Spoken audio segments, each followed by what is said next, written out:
Бисмиллахи-рахмани-рахим. Вие го слушате првиот дел од книгата Улогата на жената во исламското општество. Оваа книга е напишана од Маријам Чаудру.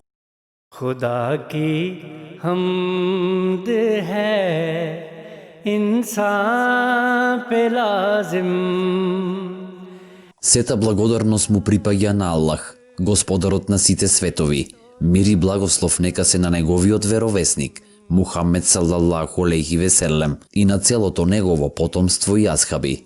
Навистина, за нас муслиманите и за муслиманките, и за верниците и за верничките, и за покорните мажи и за покорните жени, и за искрените мажи и за искрените жени, и за трпеливите мажи и за трпеливите жени, и за понизните мажи и за понизните жени, и за мажите кои даваат милосрдие, и за жените кои даваат милосрдие, и за мажите кои постат, и за жените кои постат, и за мажите кои ги чуваат срамните места, и за жените кои ги чуваат срамните места, и за мажите кои го спомнуваат Аллах многу, и за жените кои го спомнуваат Аллах многу.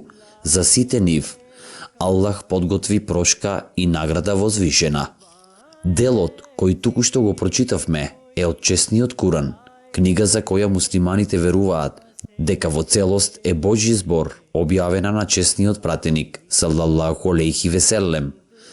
И во овој ајет Семокниот Бог ни говори дека, следејќи одреден начин на живот, и мажите и жените можат да ги достигнат истите духовни височини. Во исламот не постојат двојни стандарди. Барањата во побожноста се еднакви. Покорноста кон Бога, вистинското верување во Бога, послушноста кон Бога, искреноста, истрајноста во верата, давањето на милостина и садака, милосрдие, постот и честитоста. Ако луѓето ги исполнуваат овие барања со постојано спомнување на Бога, и мажите и жените можат да ја достигнат близината на Бога и ист духовен статус. И оној кој ќе направи добро дело, било маж или жена, и верник е, ќе влезе во дженнетот и не ќе им се нанесе зло, николку голушка од урма. Пред да продолжам, сакам накратко да го представам исламот. Бидејќи јас го примив исламот, а бев родена и воспитувана како христијанка, јасно ми е дека вашето разбирање на исламот е или ограничено или содржи потполно погрешни информации. Впрочем, ако зборувам за улогата на жената во исламот, тоа нема да има смисла без основното разбирање на оваа религија. Од вас ќе побарам за наредниот час, накратко да ги оставите по страна своите шаблони, колку е тоа можно, и да бидете отворени за новите идеи. Јас ќе ви поставам некои прашања и ќе ви понудам одредени алтернативи. Ке играме игра. Што ако? Што ако вие денес не сте случајно овде? Што ако она што денес ке го слушнете овде за вас биде почеток на сиот нов живот? Останете трпеливо со мене. Мојот говор вам ви е даден отпечатен и оставен е простор за забелишки и за прашања. Поради тоа, ве молам да не поставувате прашања, додека не го завршам предавањето. Ако сте христијани, вие верувате во сите пратеници спомнати во Библијата и во Стариот Завет, зарем не? Меѓутоа, зарем никогаш не ве зачудило тоа што сите пратеници, како што знаете, биле евреи? Се чини необично дека Бог нашол побожни луѓе вредни за пратеничство само во еврејскиот народ, иако Божјо создание се сите раси и сите луѓе на светот. Исто така, пораката на христијанството било пренесена ширум светот, дури после Иса, Исус Христос. Дали има смисла предпоставка дека Бог во својата бескрајна мудрост ќе ги остави народите на Африка, Кина, Австралија, Америка и така натаму, и понатаму да талкаат во незнаењето без икакво упатство до доаѓањето на Исус Христос? Второто прашање кое сакам да ви го поставам е следното. Зошто луѓето од различни религии ширум светот толку смело се држат до своите уверувања? На крајот на краиштата, во секоја заедница постојат учени луѓе кои ги прифатиле главните светски религии. Сега, потрудете се светот да го замислите како колач. Секој дел од општеството или заедницата представен е како од колачот. Секоја група прогласува дека нивната религија е вистинита. Христијанската заедница, на која повеќето од вас и припаѓа, тврди дека Бог ги одбрал пратениците единствено од еврејската заедница. फूल और फल वही करता है पैदा फूल और फल वही करता. Јас бев во своите рани тинејџерски години, кога почнав да си ги поставувам овие прашања. Ако погледнам пред себе, приметувате дека моето видно поле е ограничено на одреден агол на оваа соба. За мене тоа е стварноста, зарем не? Дали е тоа единствената стварност? Секако дека не е. Тука се наоѓаат луѓе и предмети кои не влегуваат во моето видно поле. Ова, всушност, е положбата во која се наоѓаат следбеници на различни религии, вклучувајќи ги и оние кои се христијани. Ако сакам да ја видам сета расположива стварност во оваа соба, ќе морам да погледнам од различни положби, можеби и повеќе, близу до таванот. Исламото возможува единствен логичен и разумен одговор на проблемот на нееднаквоста и правдата. Воедно сите ќе се согласиме, а тоа е дека Бог е праведен, зарем не? И ќе претпоставиме дека Бог упатството го пратил само на една група на своји созданија, така да во текот на 6000 години на историјата на Стариот Завет, од прилика толку, само евреите биле упатени. Се чини дека тоа не му одговара на нашиот концепт за Божја апсолутна правдина. Повторно од вас, ќе побарам да ги оставите настрана своите стереотипи. Стереотипи се идеи кои од секогаш сте ги сметале за апсолутно вистини, бидејќи едноставно така ве учеле од најраното детство. Стереотипите влијаат на перцепцијата на стварноста. Ние ги филтрираме и интерпретираме информациите добиени преку сетилата и отфрламе и не забележуваме информации кои не ги потврдуваат нашите стереотипи. Единствена илустрација, ако верувам дека кучињата се прекрасни и пријателски настроени, и куче влезе во оваа соба и почне да лае, јас тоа ќе го интерпретирам како порака дека му се допаѓам и дека сака да си игра. Ако верувам дека кучињата се зли и опасни, лајњето ќе го интерпретирам како знак дека кучето сака да ме касне. Истиот доказ филтриран низ поинаков стереотип. Друг пример би бил доаѓањето на Иса, Исус Христос. Евреите од тоа доба, бидејќи Библијата дословно ја интерпретирале, очекувале тој да биде овосветски крал, кој ќе ги ослободи од римската превласт. Биле потребни 12 ученици и неколкумина други кои настрана ги оставиле втемелените стереотипи. И како што Иса побарал од нив, поинаку ги погледнале предскажувањата во Стариот Завет. Погледнете, тие биле во состојба Иса да го прифатат како Месија. Барам од вас да ги тргнете настрана, само за еден час, своите стари стереотипи, и јас ќе ви ги дадам следните информации. Кога Иса ја донел пораката, тој истакнал две важни работи. Првата е дека луѓето од неговото доба не биле подготвени да ја примат Божјата порака во нејзината целост. Имам уште многу да ви кажам, но сега не можете да носите.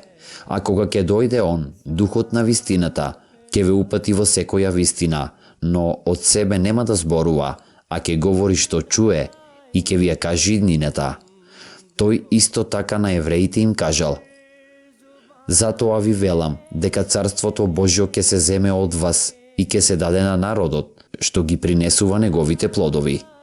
Кралството Божјо или дарот на пратеништвото било одземено од евреите и од Бога им е дадено на потомците на првиот син на пратеникот Ибрахим, Исмаил, тоест на честниот пратеник Мухаммед салаллаху алейхи веселем, кој дошол на луѓето да им донесе совршен и потполн закон, содржан во честниот Куран.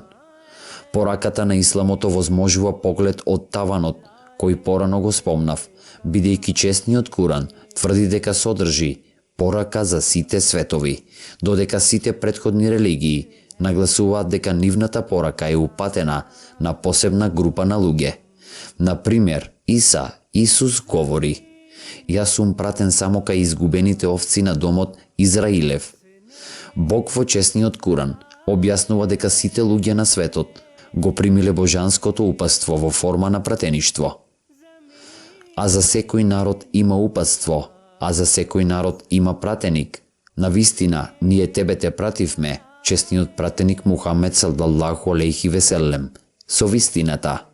Ке зборуваме за должноста кон Бога и должноста кон луѓето. Ако очекуваме исламот да осигура префинето духовно упатство, исто така ке очекуваме пораките на исламот да бидат согласни со она што луѓето го откриле во текот на годините на напредок.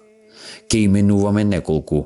Пред 1500 години исламот прогласил дека сите луѓе се создадени еднакви. Оваа идеја ја објаснил францускиот филозоф Русо околу 1750 година. Ке го наведеме честниот пратеник Мухамед саллаллаху алейхи веселем. Како што прстите на рацете се еднакви, еднакви се и човечките суштества едно наспроти друго. Никој нема никакви права, никаква супериорност на другиот. Вие сте како браќа, о луѓе, вашиот Бог е еден и вашиот предок е еден. Арапот не е супериорен над неарапот, ниту белиот човек над црниот човек и обратно, се додека тој ја исполнува одговорноста кон Бога и луѓето. Само богобојазливите луѓе го заслужуваат предимството кај Бога. Се нагласува и за двата пола да бараме знаење, образование. Должност на секој муслиман, маж и жена, е да го бараат знаењето. Честниот пратеник на исламот саллаллаху алейхи веселем му кажал на светот дека Бог му доверил посебна задача да ги осигура правата на жените. Исламот им дал права на жените како што неисламскиот свет им ги дал во последните 200 години. Право да го наследат имотот од своите мажи, родители, блиски роднини. Право да поседуваат, да управуваат со својот собствен имот. Право да бараат и добијат развод во случај на лош третман или напуштање од страна на мажот. Право повторно да се омажат. Право да стекнуваат образование. Одговорноста за издржувањето на жената и на децата е оставена на мажот. Дури од неодамна е усвоен детски додаток во оваа земја. Запомнете дека исламот, објавен од Бога на честниот пратеник, саллаллаху алейхи веселем, е од пред 1500 години. Во Велика Британија, дури во 1882 година, парламентот донел прва одлука за имотот на мажена жена. Пред тоа, жената немала право на собствен имот, независно од мажот, а во Италија дури во 1919 година. Грдото однесување како повод за развод во англискиот закон е воведено дури во 1923 година. Напуштањето како причина за развод на Нов Зеланд е прифатено дури во 1912 година. Во Тасманија 1919 година, на Куба 1918, во Мексико 1917, во Португалија 1915, во Норвешка 1909, во Шведска 1920, во Швајцарија 1912, разводот бил дозволен поради разни гради форми на однесување. Но исламот ги применил правата на жените од прилика од 600-та година само низ објавата од Бога, а не како резултат на борба на жените за нивните права. Како што американскиот судија Пиер Крајбитис точно приметил, Мухамед саллаллаху алейхи веселем пред 1300 години на мајките, сопругите и ќерките на исламот им ја осигурал положбата и достоинството, кое се уште воопшто не било осигурано со законот на жените на Западот. Принципот на промената, која неодамна бил откриен, подразбира дека промена во организацијата делотворно се случува само кога промената е насочена кон целата организација, а не кон поединците. Исламот всушност го завзема овој принцип. Заповедите на исламот кои се занимаваат со мажите, жените и децата, ќе ја променат целата заедница, а не само поединецот. Ке се согласите дека е подобро да се подигне добро дете во добро соседство, зарем не? इंसो जां पे लाजिम खुदा की हमद है। इंसाफ लाजिम। Денес го завршивме првиот дел од книгата Улогата на жената во исламското општество. Еселаму алейкум.